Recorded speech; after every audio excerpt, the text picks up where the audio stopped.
কথায় বলে মৎস্য ধরিব খাইব সুখে। আর এই মাছ ধরার নেশা বেড়ে যায় ভরা বর্ষায়। নদী টইটুম্বুর হলেই মাছ শিকারের ঝোঁক বেড়ে যায়। ইতিমধ্যেই ভাগীরথী সহ বিভিন্ন নদীর জল বেড়েছে। আশা করা হচ্ছে নদীর জল বাড়ায় মাছের আনাগোনা বেড়েছে। এই অবস্থায় মাছ জালে তোলার জন্য অনেকে জাল কিনছেন। নতুন জালে মাছের আমদানি ভালো হবে বলে মনে করছেন মৎস্যজীবীরা। তাই রুই, কাতলা, মৃগেল শিকার করার লক্ষ্যে জালের বরাত দিচ্ছেন মৎস্যজীবীরা, যার জন্য শান্তিপুরের বেলঘুরিয়া ২ নম্বর পঞ্চায়েতের গবার চত্বরের তন্তুবাইরা যুদ্ধকালীন তৎপরতায় জাল তৈরি করছেন। মাছের জাল তৈরির অর্ডার বেড়ে যাওয়ায় তাঁদের রোজগারের জোয়ার আসবে বলে আশা করছেন তন্তুবাই শিল্পীরা। আগে যেখানে ২৫০ থেকে ৩০০ টাকা রোজগার হতো, এখন সেখানে উপার্জন বেশ কিছুটা বেড়ে গেছে। শিল্পীদের টানাটানির সংসারে এবার লক্ষ্মী লাভ বাড়বে বলে আশা তাঁতিদের। অনলাইনে অর্ডার বেড়ে যাওয়ায় বিপণনের দরজা খুলছে। যারা তন্ত্রজীবী ছিল তারা আবার পুনরায় এই জালের ব্যবসা শুরু করেছে। জালের সঙ্গে হচ্ছে জলের সম্পর্ক। জল না হলে পারে জালের কোনো চাহিদা থাকে না।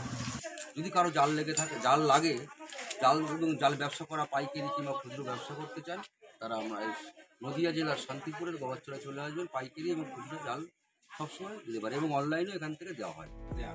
এমনিতেই তন্তুজীবীদের কাজে ব্যাপক মন্দা, তার উপর একটানা প্রাকৃতিক দুর্যোগ।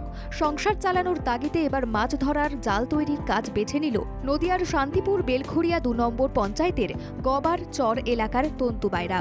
গবার চর সংলগ্ন এলাকায় রয়েছে একটি ছোট্ট বাজার, আর সেখানে মাছ তৈরির জালের পসরা সাজিয়ে বসেছে তাঁত শিল্পীরা।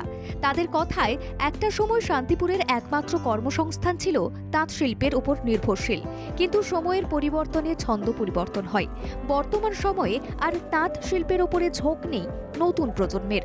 বিভিন্ন রাজ্যের শাড়ির চাহিদা বেশি হওয়ায় এখন প্রায় ধ্বংসের মুখে শান্তিপুরের তাঁত শিল্প। তবুও এখনও প্রবীণ তাঁত শিল্পী থেকে শুরু করে মধ্যবয়সী অনেক ব্যক্তি এবং বাড়ির মহিলা এখনও তাঁত বুনে শাড়ি তৈরি করেন। কোনো রকমে দিনে ২৫০ থেকে ৩০০ টাকা রোজগার হয় তাঁদের, আর তাতেই ছেলে মেয়েদের পড়াশোনা খরচ এবং সংসার চালানো এখন বড় দায় হয়ে উঠেছে। কেন্দ্রীয় বাজেটে এই তাঁত শিল্পের মতো স্বদেশি কারবারকে বাঁচানোর চেষ্টা না হওয়ায় বিজেপি সরকারের বিরুদ্ধে অসন্তোষও ব্যক্ত করছেন কারিগররা। আমরা খুব 10টা বছর তাকিয়েছিলাম, বিশেষ করে এবছর, যে এই বাজেটটা হয়তো তন্ত্রজীবীদের কিছু একটা সুরা হবে। বাজেটে তন্ত্রজীবীদের কিছুই হয়নি, কোনো বাজেটে কোনো কথাই হয়নি। তাই আমরা হাহাকার, মানুষের যারা তন্ত্রজীবী যারা কাজ করে তাদের অন্য ব্যবসার দিকে ঝুঁকছে। মেক ইন ইন্ডিয়ার স্বপ্ন ফেরি করা কেন্দ্রের সরকার চোখ খুলে না তাকানোয় নদিয়ার তাঁত শিল্পীরা বিকল্প কিছু ভাবনা নিচ্ছে, যার জন্য তারা দুঃসময়ে জাল তৈরির মতো কারবারে ঝুঁকছে।